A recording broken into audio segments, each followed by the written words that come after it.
안녕하세요, 가치남입니다. 오늘 날씨가 정말 맑더라고요. 주말에는 날씨가 흐려서 몸이 좀 처졌었는데 오늘은 활기차게 시작했던 하루였던 것 같습니다. 자, 그런데 전반적으로 코스피 코스닥 오늘 그렇게 좋았던 흐름은 아니었거든요. 그래서 조금 아쉬웠던 분들도 계실 텐데 또 이번 주는 월급 받는 한 주잖아요. 그래서 조금 더 힘을 내시고 항상 주식시장은 긍정적인 마인드가 정말 중요하다고 생각하고 있습니다. 그래서 언제나 힘내시고 화이팅 하셨으면 좋겠습니다. 자, 오늘 코스피는 0.1% 하락을 보여주었고 보합이라고 볼 수가 있겠죠? 그리고 코스닥은 0.3%의 소폭의 상승이 있었습니다. 그리고 삼성전자도 금요일 가격하고 별다른 차이 없이 보합으로 마무리되었고 LG화학은 3%의 오늘 하락이 나왔습니다. LG화학뿐만 아니라 대체적으로 2차전지 관련주 모두 흐름이 좋지 못했던 하루였는데 다시 한번 말씀드리지만 단기간에 투자 심리 위축이 이어질 수가 있으니까 추가 매수나 신규 매수는 조금은 관망을 해보자고 말씀드리겠습니다. 자, 그리고 포스코 오늘 무려 5% 이상의 강한 상승이 나왔습니다. 그리고 KB금융도 3.5%의 좋은 모습이 이어졌는데 오늘 지수는 보합권을 보여주었지만 대체적으로 성장주보다 경기 민감주의 흐름이 좋았기 때문에 아마도 성장주를 많이 보유하신 분들이라면 오늘 흐름이 많이 좋지 못했을 거라고 생각하고 있습니다. 자, 그래서 뒤에서 포스코에 대해서 한번 말씀을 드려보고요. 그럼 바로 수급을 한번 살펴볼게요. 자, 코스피의 수급을 살펴보면 오늘 기관과 외국인이 모두 순매도를 보여주었고 특히 외국인이 많은 순매도를 보여주었습니다. 확실히 거래대금을 살펴보더라도 1월 초에는 평균적으로 20조 원을 넘겼었는데 많이 줄어든 것 같아요. 그리고 코스닥을 살펴보면 오늘 기관은 순매수를 보여주었고 외국인은 순매도를 보여주었습니다. 그리고 연기금을 살펴보면 15일을 제외하고 지금 7거래일째 매수세를 보여주고 있네요. 그리고 오늘까지 상승폭을 살펴보면 8거래일째 연속 상승이죠. 자, 삼성전자를 살펴보면 오늘도 기관과 외국인의 동반 순매도가 있었고 개인이 나홀로 순매수를 보여주었습니다. 이어서 LG화학 마찬가지로 기관과 외국인의 동반 순매도가 있었고 지금 외국인 기관 모두 5거래일째 연속 순매도를 보여주고 있습니다. 이어서 포스코는 오늘 기관과 외국인의 동반 순매수가 있었고 때문에 5% 이상의 강한 상승이 나온 것 같습니다. 마지막으로 KB금융 한동안 조금은 약세 흐름을 보여주었지만 오늘은 기관과 외국인의 강한 순매수로 인해서 모처럼 좋은 모습이 나온 것 같습니다. 자, 그럼 주체별 매매 동향에 대해서 살펴보도록 하겠습니다. 3월 22일 외국인이 가장 많이 매수한 종목은 KB금융, HMM, 두산인프라코어, NC소프트, 포스코 이렇게 5종목을 순매수 상위 종목으로 올렸습니다. 금액만 놓고 본다면 KB금융이 조금은 독보적인 매수세를 보여준 것 같네요. 자, 이어서 기관을 살펴보면 두산인프라코어, 아모레퍼시픽, 포스코, 네이버, 신한지주 이렇게 5종목을 순매수 상위 종목으로 올렸습니다.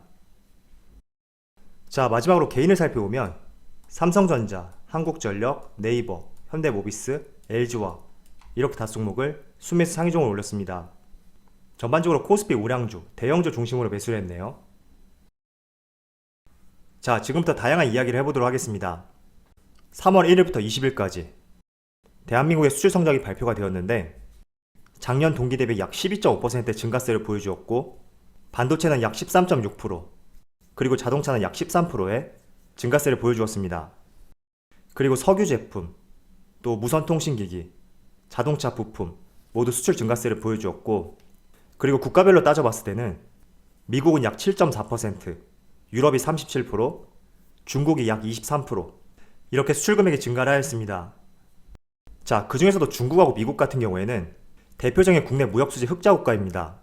이게 무슨 말이냐면 중국하고 미국 같은 경우에는 우리가 수입하는 것보다 수출하는 것이 더 많다 이렇게 볼 수 있고 반대로 일본 같은 경우에는 수출보다 수입이 더 많거든요.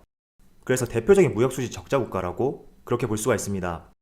자, 그래서 중국하고 미국 이 두 나라의 경기 상황에 따라서 국내 시장도 무역수지 흑자 기조가 더 이어질 수가 있거든요. 그래서 항상 우리가 경제 상황을 볼 때는 중국하고 미국 정말 우리가 중요시 봐야 된다 이런 말씀을 드리겠습니다. 자, 그리고 기준금리에 대해서 한번 말씀을 드려볼게요. 연준에서는 2023년까지 기준금리 인상이 없다고 수없이 발표를 했습니다. 자, 그런데 신흥국가죠. 브라질, 러시아, 터키, 그리고 이어서 많은 동남아시아 국가들까지 올해 말 시점에 기준금리 인상에 대해서 검토를 하고 있습니다. 자, 그래서 연준에서 끝없이 기준금리 인상에 대해서 없다고 선을 긋긴 했지만 이렇게 많은 신흥 국가들의 기준금리 상승을 보면서 어쩌면 이런 부분들이 정말 미국은 2023년까지 기준금리를 인상하지 않을까? 이런 의구심을 갖게 만들 수가 있고, 만약에 이런 부분들이 시장에 전반적으로 퍼지게 된다면 시장에 좋지 않은 영향으로 다가올 수가 있습니다. 그래서 미국 연준에서는 23년까지 기준금리 인상이 없다고 발표를 했지만 우리가 정말로 23년까지는 기준금리 인상이 없을 것이다, 이런 생각보다는 조금은 기준금리 인상 시점이 빨라질 수도 있겠구나, 항상 이 생각을 해보시면서 시장을 바라보자고 말씀을 드리겠습니다. 자, 그리고 대표적인 경기 민감주인 포스코에 대해서 한번 말씀을 드려보겠습니다. 주말에 포스코와 관련해서 상당히 긍정적인 재료가 발표가 되었거든요. 미국에서 반덤핑 관세를 41%에서 0.9%로 낮췄다, 이런 발표가 나왔는데, 이 반덤핑 관세 한 번쯤은 들어보셨을 거예요. 이 반덤핑 관세가 무엇이냐면 일단 취지는 자국 산업을 보호하기 위해서 붙여진 관세라고 이해하시면 좋고요. 예를 들어서 말씀을 드려볼게요. 자, 국내의 생수 가격이 500ml 기준으로 지금 편의점에서 약 850원 정도 하거든요. 아마 삼다수가 850원 할 거예요. 자, 그런데 해외에서 생수가 수입이 되는데 정말 말도 안 되는 가격인 50원에 들어온다고 가정을 해볼게요. 그래서 판매되는 가격이 100원이라고 가정을 해보겠습니다. 자, 이렇게 된다면 국내 생수업계들의 피해가 상당히 커질 수밖에 없습니다.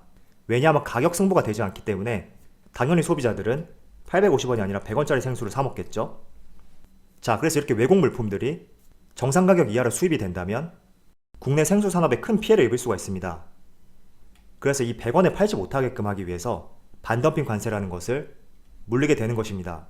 그럼 당연히 관세를 부과한 만큼 판매 가격은 100원이 아니라 상승할 수밖에 없겠죠. 그래서 반덤핑 관세라는 것은 자국 산업을 보호하기 위해서 내려진 조치라고 볼 수가 있는데, 그런데 미국에서 철강 제품에 대해서 이 반덤핑 관세를 41%에서 0.9%까지 대폭적으로 낮추게 되었습니다. 자, 그럼 어떻게 될까요? 철강 제품의 대미 수출 경쟁력이 상승할 수 있겠죠. 자, 그래서 포스코의 주가를 보시면 지금 촬영 시점이 장 종료 약 2시간 전인데 무려 5% 이상의 강한 상승세가 이어지고 있습니다. 자, 그런데 포스코 같은 경우에는 꾸준히 좋은 흐름이 이어지고 있었지만 최근 들어서 주가가 조금 조정세를 보여주었거든요. 이렇게 조정세를 보였던 가장 큰 원인은 톤당 170달러로 넘었던 철강석 가격이 조금 하락세를 보여주었기 때문에 포스코의 주가도 반영이 되었다고 볼 수가 있습니다. 자, 그런데 추세적으로 봤을 때 지금 철강석 가격 꾸준히 상승세를 보여주고 있고, 그 때문에 포스코와 현대제철에서도 이 철강석을 사용해서 만드는 강판, 이 강판 가격을 꾸준하게 인상을 하고 있습니다. 자, 그런데 앞서 철강 가격이 떨어진 이유 중에 하나가 중국의 환경 규제가 있거든요. 그런데 잘 생각해 본다면 이 환경 규제로 인해서 철강 업체들이 감산을 보이게 된다면 가격은 오르는 것이 정상입니다. 공급이 줄어들면 가격은 다시 상승할 수밖에 없는데, 그런데 의외로 중국 환경 규제가 철강 감산이 있었지만 가격은 상승이 아니라 하락 쪽으로 최근에 이런 흐름이 나왔습니다. 자, 그렇지만 제가 여러분들에게 항상 추세를 보라고 말씀을 드렸듯이 지금은 일반적인 흐름에 조금 어긋나는 이런 모양새를 보였다고 하지만 중국 업체들의 환경 규제를 토대로 꾸준히 감산을 보여준다면 다시 가격이 올라갈 수 있는 그런 가능성이 크다고 생각하고 있습니다. 자, 그래서 철강 제품의 반덤핑 관세 인하, 이런 이슈와 함께 경기 회복에 따른 철강석 가격 상승, 이런 점을 보게 된다면 한동안 철강 산업을 영위하고 있는 기업들의 주가 흐름이 양호하지 않을까, 저는 이렇게 생각하고 있습니다. 자, 이어서 우주산업에 대해서 한번 말씀을 드려볼게요. 제가 2월달인가요? 여러분들에게 우주산업에 대해서 한번 말씀을 드린 적이 있습니다. 그때 우주산업을 관심 가져야 되는 이유 중에 하나가 한미 미사일 지침 개정이 있었고, 이 때문에 많은 민간 기업들이 위성산업에 뛰어들 수 있는 길이 열리게 되었다, 이런 말씀을 드렸습니다. 자, 그런데 이 재료가 발표된 것은 작년 7월이거든요. 그런데 주가의 흐름은 그렇게 좋지 못했습니다. 그런데 올해 초부터 다시 좋은 흐름이 이어지고 있는데, 가장 결정적인 역할을 했던 것이 미국의 자산관리 회사인 아크 인베스트에서 우주 ETF를 출시하겠다, 이런 발표가 있었고, 또 3월달에 민간 기업을 중심으로 위성 발사가 계획이 되면서 국내 항공우주 산업이 올 1월달부터 상당히 좋은 흐름이 나왔습니다. 실제로 오늘 민간 기업이 주도하는 위성 발사, 카자흐스탄에서 진행이 되었는데 성공적인 발사로 이어졌거든요. 자, 한국항공우주의 차트를 보시면 작년 말부터 조금씩 움직이던 주가가 올 초까지 정말 좋은 흐름이 나왔거든요.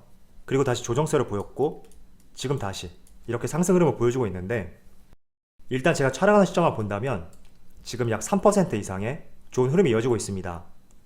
오늘 이렇게 좋은 흐름이 이어지는 이유는 한국항공우주하고 테슬라 CEO인 일론 머스크가 보유하고 있는 스페이스X, 이 기업 간의 협업 소식이 있었기 때문에 오늘 상대적으로 좋은 모습이 나오고 있다고 그렇게 볼 수가 있습니다. 자, 그런데 스페이스X하고 협업 소식이 아니더라도 작년의 규제 완화와 민간 사업자들의 위성 사업 진출, 이런 재료들을 봤을 때 항공우주산업, 다른 말로 위성산업, 저는 기대해 볼 수 있는 요소가 많다고 그렇게 생각하고 있습니다. 자, 그런데 중요한 점이 있습니다. 위성산업뿐만 아니라 아무리 기대되는 산업이 있다고 하더라도 주가는 매일같이 상승세는 이어질 수가 없거든요. 자, 지금 카이를 보시더라도 이렇게 꾸준히 상승하던 주가가 2월부터 3월 초까지 이렇게 조정 흐름이 나왔는데, 지금 이 차트 흐름을 보시면서 한 번쯤은 이런 생각을 해보셨으면 좋겠습니다. 정말로 황금알을 낳는 거위를 보유한 그런 산업과 종목이 있다고 하더라도 주가는 반드시 상승과 하락, 이런 점들을 반복할 수밖에 없습니다. 자, 그렇기 때문에 여러분들이 항상 투자를 하실 때 분할 매수해라, 제가 항상 이런 말씀을 드리잖아요. 이 분할 매수를 하는 가장 큰 이유 중에 하나는 여러분들이 기회를 더 많이 얻을 수 있다는 그런 장점이 있습니다. 아무리 전망이 좋은 산업, 그리고 실적이 좋은 종목이라도 내가 단 한 번의 매수로 과거 4만원 구간이죠, 여기에서 모든 현금을 다 사용하게 된다면 여러분들의 추가적인 기회를 다 잃어버릴 수가 있습니다. 그래서 항상 시간과 텀을 두면서 분할 매수를 할 줄 알아야 될 때 여러분들의 평단가를 낮출 수 있고, 지금처럼 이렇게 반등이 나오게 된다면 수익으로 전환될 수 있는 그런 시간들을 맞이할 수가 있거든요. 그래서 단순히 분할 매수해라, 이렇게 생각하기보다는 여러분들이 조금 더 많은 기회를 얻고 더 좋은 평단가에서 매수하기 위해서 항상 분할 매수를 한다, 이런 생각을 해보시고요. 또 아무리 좋은 산업과 전망이 있는 기업이라고 하더라도 굴곡 없이 상승하는 종목은 없다고 생각하고 있습니다. 그래서 이런 부분도 생각해 보시고요. 또 한 가지, 우리는 정말로 신이 아니기 때문에 내가 매수한 위치가 비교적 고점일 수도 있습니다. 물론 정말로 산업이 기대가 되고 실적이 상승하는 종목이라면 그 고점을 돌파할 가능성이 높을 수도 있지만, 어떤 종목이든지 지금처럼 이런 구간, 조금 하락세를 보이는 이런 구간이 발생이 될 수가 있습니다. 그래서 언제든지 내가 매수한 뒤에 주가는 하락이 나올 수 있고 조정세가 길어질 수도 있다, 이런 점들을 늘 생각해 보시면서 여러분들이 더 많은 기회를 얻고 빠른 수익으로 전환시키기 위해서는 충분한 시간을 두고 분할 매수를 하자, 이런 말씀을 드리겠습니다. 그래서 단순히 분할 매수하자, 이렇게 받아들이기보다는 조금의 의미를 되새기면서 한번 생각해 보셨으면 좋겠습니다. 자, 주말에 날씨가 많이 쌀쌀해졌더라고요. 왠지 마지막 추위일 것 같은데 요즘에 감기 걸리면 코로나라고 의심할 수가 있으니까 다들 감기 조심하시고요. 대한민국의 실적은 꾸준히 증가하고 있다, 이런 점에 조금은 포커스를 맞춰서 항상 시장을 바라보셨으면 좋겠습니다. 그럼 오늘 영상에서 마치도록 하고요. 언제나 여러분들의 성공 투자를 기원하도록 하겠습니다. 감사합니다.